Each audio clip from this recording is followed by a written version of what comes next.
Right.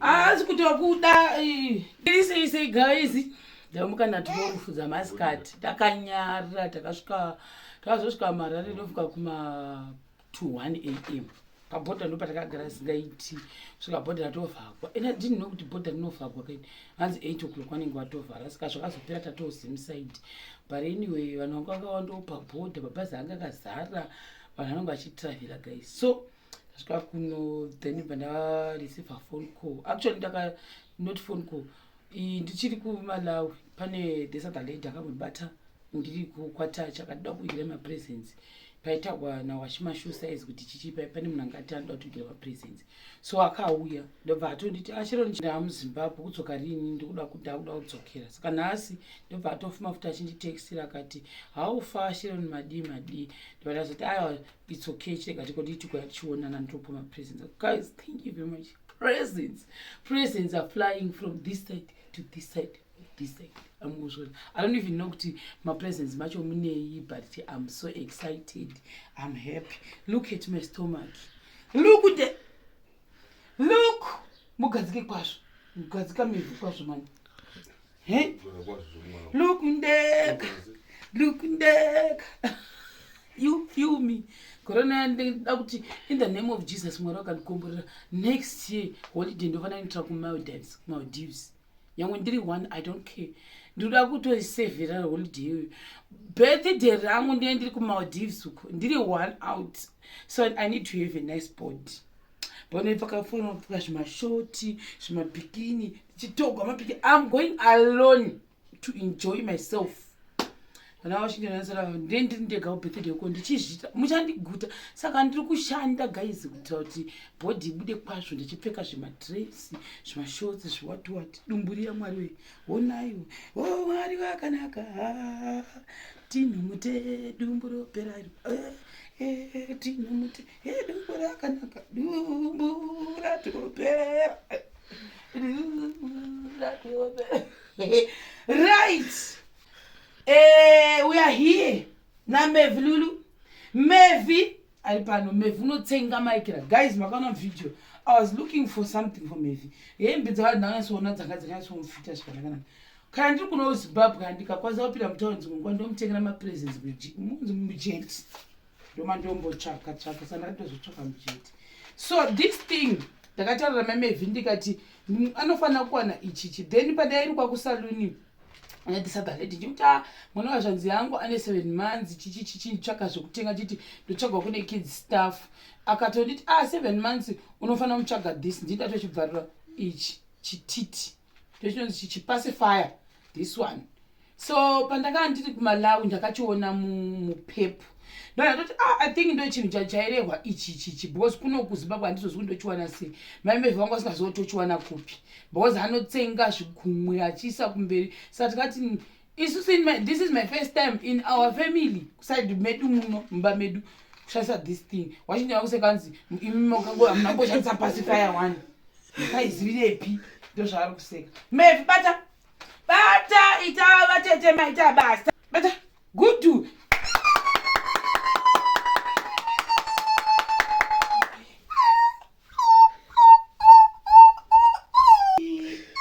Mevi watambira present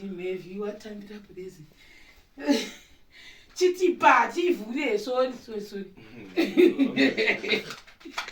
tikudzidzise toda kusukwa asati atanga kuchitenga amozviona tichisuke udzidzirewe waita nonzi Mevi waita nonzi break the case of not using chipacifier zvakwewe this thing apa tizi uchoshanda sei tarisa paGoogle iwe zvoda kusukwa ichi hachidi kubatwa nemaoko akawanda aiwa mina ndioneni chodai chine chipini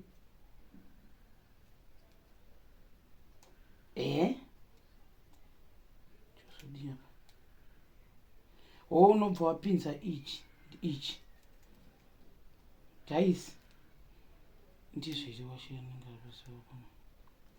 right wodai saka ichi ndochopinda chakadai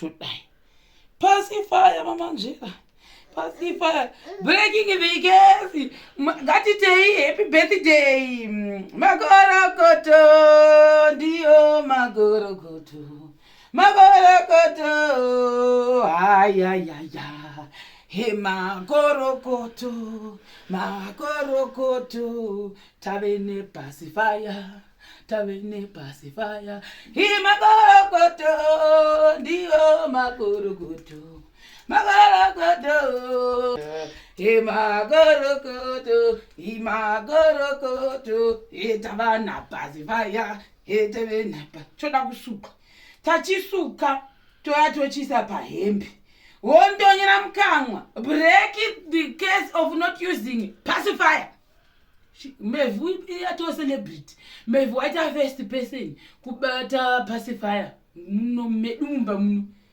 uri celebrity zveiwe kushandisa pacifier isu taishandisa zviguri nezvikumwe nezvitanda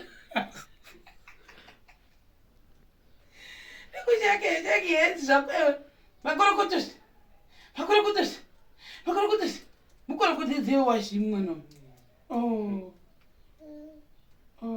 chinyengerwa uri ipapo atoti taura taurako haunozviona reka tichisuke ndouya taura wazipasukaneminarawote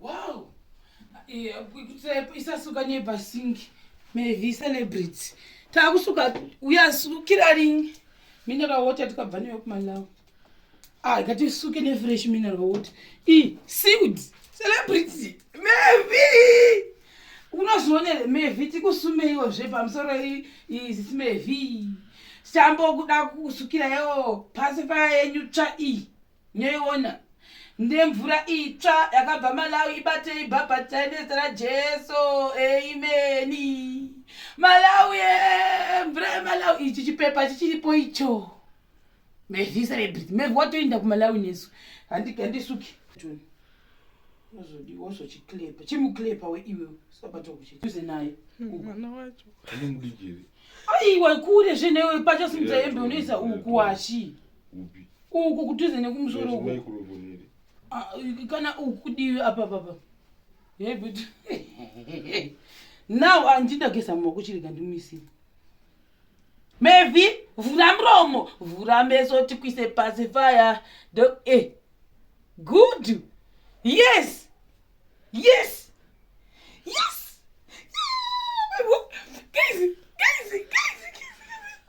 wandonyera chakutomwa guys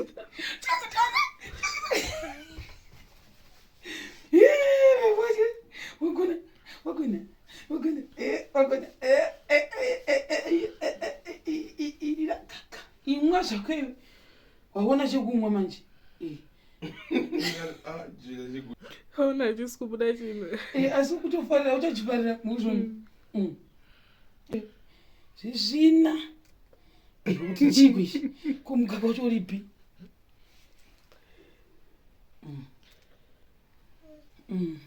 ibasikana akuda zvokutochiruma chaiko gudhu zveta zvakwewe guys damburwa kuri uchajaira because ndo zvachinoita vamwe manje indakatora chakadero because ndakaona zvimwe zvasina chitambo but manje uyu ndangomisa chitambo kutora kuti apota achingodi achitambisa chisong asi kutotarisa unoona chadamburwa zvo tonaka kachipasifai